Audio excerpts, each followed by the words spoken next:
Rien n'a changé dans les champs depuis plus de 1000 ans. Il faut toujours choisir des fleurs ni trop fermées, ni trop matures. D'un geste sec, en arracher les pétales et surtout, le faire rapidement.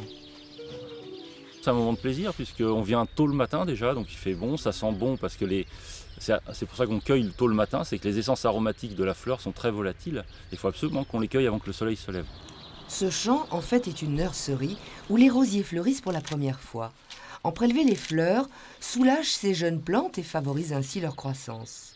Quand il y a 20 ans, Claude Métivier a proposé aux rosieristes de Douai de les débarrasser de ces roses un peu trop gourmandes, ceux-ci ont tout de suite accepté. Claude Métivier, ancien professeur de biologie et de chimie, c'est lui qui a eu l'idée de valoriser ces pétales, matière première de l'eau de rose. À l'origine, sa petite entreprise était installée dans un site troglo qu'il avait entièrement aménagé avec ses enfants.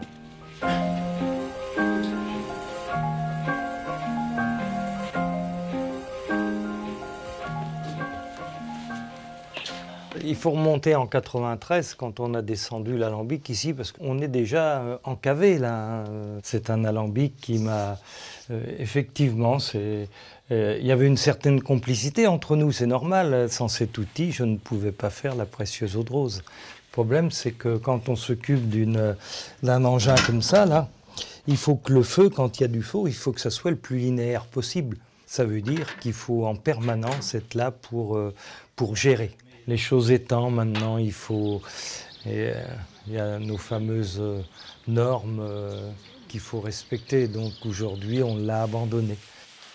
L'inox a donc remplacé le cuivre, l'électricité, le bois, et les mesures, les analyses, l'intuition du distillateur.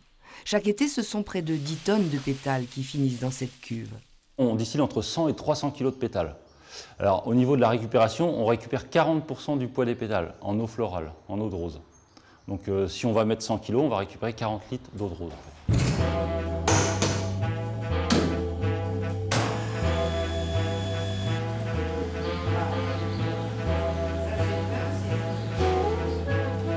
Il ne faut pas que la vapeur brûle les essences aromatiques, si vous voulez. Il faut que ça les transporte, en fait, uniquement. Il ne faut pas que ça brûle le pétale. Environ 1h30 plus tard, l'eau de rose s'écoule. Après analyse, il n'y a plus qu'à l'embouteiller. Quant aux pétales, comme ici, rien ne se perd, ils seront mélangés au compost pour nourrir les roses du jardin.